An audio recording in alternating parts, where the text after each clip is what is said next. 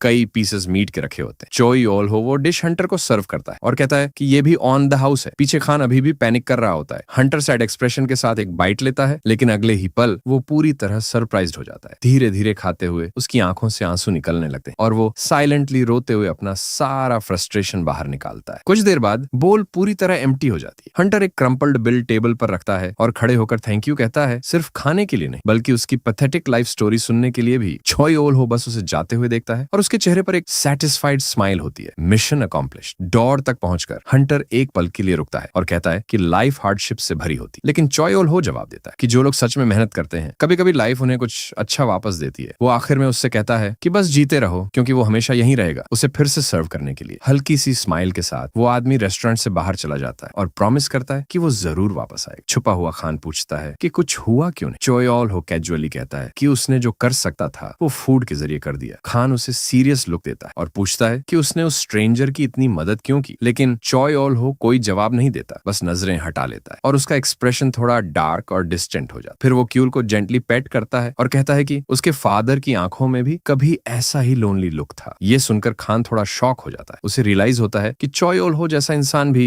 कभी किसी का बेटा था। सीन चेंज होता है और हम देखते हैं कि वो हंटर रात के अंधेरे में अपने सिंपल अपार्टमेंट पहुंचता है। अंदर जाकर वो अपनी डॉटर मजिन को सोते हुए देखता है, जिसका फोन अभी भी उसके पास रखा होता है। फिर वो नोटिस करता है कि उसने वो टाई उठा ली है जो उसने गिराई थी। तभी उसे उसकी हल्की सी आवाज सुनाई देती है। वो स्लीप में ही अपॉलॉजी कर रही होती है। आधा सोते हुए वो फिर से सॉरी बोलती है अपने हार्श वर्ड्स के लिए। हंटर उसके सिर पर हाथ फेरता है और उसे कंफर्ट करता है, कहता है कि सब ठीक है और वो खुद भी सॉरी है। बेड के पास बैठकर वो दुखी होकर सोचता है कि वो अपनी बेटी को एक बेहतर लाइफ नहीं दे पाया, लेकिन जैसे ही वो उसे ब्लैंकेट से ढकता है वो मन ही मन प्रॉमिस करता है कि उसकी डॉटर को उसका अनकंडीशनल लव हमेशा मिलेगा। अगली सुबह वो हंटर सिटी में भागता हुआ दिखता है, चिल्लाते हुए कि उसे लास्ट स्पॉट लेना। सांस फूलते हुए वो आखिर रिक्रूटर के पास पहुंच जाता है, जो उससे उसका हंटर ID मांगता है। रिक्रूटर उसे देखते ही पहचान लेता और उसका नाम पूछता है। वो जवाब देता है मैन हो किम। तभी रिक्रूटर को याद आता है कि यही वो बंदा है जो पिछली बार मॉन्स्टर जॉन में पीछे रह गया। गार्ड उसे वार्न करता है कि इस बार कोई गड़बड़ ना करे, क्योंकि बॉस के बिना मिशन आसान है। पूरी क्लीन अप टीम रेडी हो जाती है और लीडर सिग्नल देता है, जिसके बाद सब पोर्टल के अंदर एंटर कर जाते हैं। दूर कहीं चोय ऑल हो अपने घर से निकलते हुए यॉर्निंग करता है, जैसे हर दिन की तरह आज भी नॉर्मल स्टार्ट हो रहा हो। वो स्टेयर्स उतरकर सड़क पर चलता है। तभी एक वैन तेजी से उसके पास से गुजरती है, जो झांगकॉक टीम की होती है और कुछ ही सेकंड में होराइजन में गायब हो जाती है। चोय ऑल हो उसे जाते हुए देखता है और अचानक उसके अंदर एक बैड फीलिंग आने लगती है, जैसे कुछ सही नहीं है। वापस पोर्टल के पास अचानक एक डिफेनिंग अलार्म जोर जोर से बजने लगता है और रिफ्ट की एनर्जी अनस्टेबल होने लगती है। सैंग हु किम बेस से बाहर भागता है। तभी कोई अनाउंस करता है कि गेट सील हो चुका है। बताया जाता है कि एक कलेक्शन टीम जिसमें वीक हंटर्स थे वो अंदर जा चुकी थी। तभी मिजिन अपने फादर को पुकारती है, लेकिन तभी सबसे बुरा होता है। एक हिडन बॉस अचानक अपीयर हो जाता है और सभी को पोर्टल के अंदर ट्रैप कर देता है। टीम डंजन के अंदर घास पर कदम रखती है, जहां का एनवायरनमेंट बिल्कुल नया और वाइल्ड होता है। लीडर जोर से चिल्लाता है कि फॉर्मेशन मेंटेन रखो, लेकिन मैन हो किम उस सीनरी में खो जाता है। और तभी अचानक एक बिजार डायनासोर उस पर जंप करता है, मुंह खोलकर सीधा अटैक करने के लिए। रिफ्लेक्स में वो अपना हाथ उठाता है और सीधे उस मॉन्स्टर का अटैक ब्लॉक कर देता है। वो क्रीचर को दूर फेंक देता है और खुद कंफ्यूज्ड हो जाता है, क्योंकि आज वो खुद को स्ट्रांग फील कर रहा है और उसे भूख भी नहीं लग रही। एक टीममेट उसकी स्ट्रेंथ नोटिस करता है, लेकिन तभी आसमान में कुछ और ही डरावना होने लगता है। ऊपर स्पेस में एक रिफ्ट बनना शुरू होता है, जो डंजियन की रियलिटी को क्रैक कर देता है। अचानक पूरा ग्राउंड जोर जोर से शेक करने लगता है और सब डर के मारे ऊपर देखने लगते हैं। तभी आसमान से एक जायंट क्लॉड पॉ नीचे गिरता है और जमीन को जोर से क्रश कर देता है। धीरे धीरे वो मॉन्स्टर पूरी तरह रिवील होता है, एक कोलोसल टायरेनोसोरस जो जोरदार रोअर करता है और कंफर्म करता है कि वही हिडन बॉस है। मैन हो पूरी तरह पैनिक में आ जाता है। उसे अपनी बैड लक पर यकीन नहीं होता। बताया जाता है कि हिडन बॉस एक सेकंड बॉस होता है जो एक्स्ट्रा रिफ्ट से आता है, और जब ऐसा होता है तो ज्यादातर क्लीन अप स्क्वाड जिंदा बाहर नहीं निकल पाते। सभी लोग उस मॉन्स्टर को देखकर डर जाते हैं और मैन हो उसे पहचान लेता है। टाइग्रेक्स मॉन्स्टर, वो बीस्ट उनकी तरफ दौड़ना शुरू कर देता है और मैन हो चिल्लाता है सबको जल्दी मूव करने के लिए, लेकिन अचानक वो एक पल के लिए रुक जाता है। उसके चेहरे पर पसीना बह रहा होता है, क्योंकि वो एक रिस्की डिसीजन लेने वाला होता है। उसे जमीन पर गिरे हुए मॉन्स्टर के पास एक ग्लोइंग माना स्टोन दिखाई देता है, एक ऐसी अपॉर्चुनिटी जो उसकी पूरी जिंदगी बदल सकती है, जिससे वो अपने बिल्स पे कर सकता है और अपनी डॉटर मिजिन को एक बेहतर लाइफ दे सकता है। टीम के लोग चिल्लाते रहते हैं, लेकिन वो उनकी बात इग्नोर कर देता है और सीधे उस रिवॉर्ड की तरफ दौड़ पड़ता है, बिना ये सोचे कि इसके कॉन्सिक्वेंसेस कितने फेटल हो सकते हैं। दिल जोर जोर से धड़क रहा होता है। वो अपना हाथ आगे बढ़ाता है